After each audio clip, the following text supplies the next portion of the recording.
Good morning. तर सकाळ सकाळच तुमचं स्वागत आहे. आणि काल मस्त गावाला पण पाऊस झाला आणि पुण्याला पण इकडे भरपूर पाऊस झाला. आणि आमच्या आई आल्या गावावरून, तर त्यांनी येताना रानभाज्या घेऊन आल्यात कोकणातल्या. तर त्यातलीच ही एक भाजी आहे भारगीची, आणि एवढी अशी भाजी घेऊन आलेत.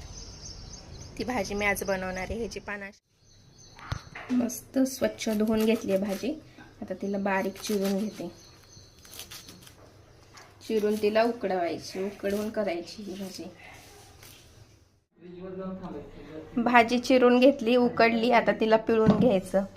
हे मिरची आणि कांदा. कुकरला 4-5 शिट्ट्या करून भाजी उकडून घ्यायची. ही थोडी कडक असते ना, त्यामुळे कुकरला उकडल्यावर छान उकडल्या जाते. गावाला कसं आपण चुलीवर उकडतो, त्यामुळे काहीच प्रश्न नसतो.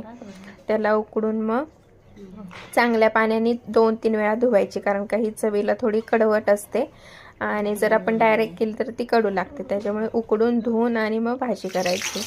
मग त्याला मी आधीच मीठ लावून घेतले पिळून, आणि आता कढईत कांदा मिरची टाकून घेतली आणि त्याच्यात आता ही मीठ लावलेली भाजी टाकते आणि सगळं मिक्स करायचं. भारगीची भाजी खूप छान लागते चवीला भाकरीसोबत.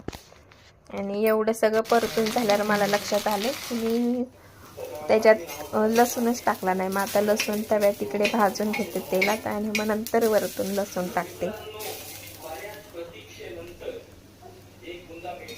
कांदा लसूण आणि मिरचीची फोडणी द्यायची. एक नंबर लागते भाजी. आता सगळं मिक्स करते आणि ह्यांना खायला देते. त्यांना विचारू कशी झाली भाजी.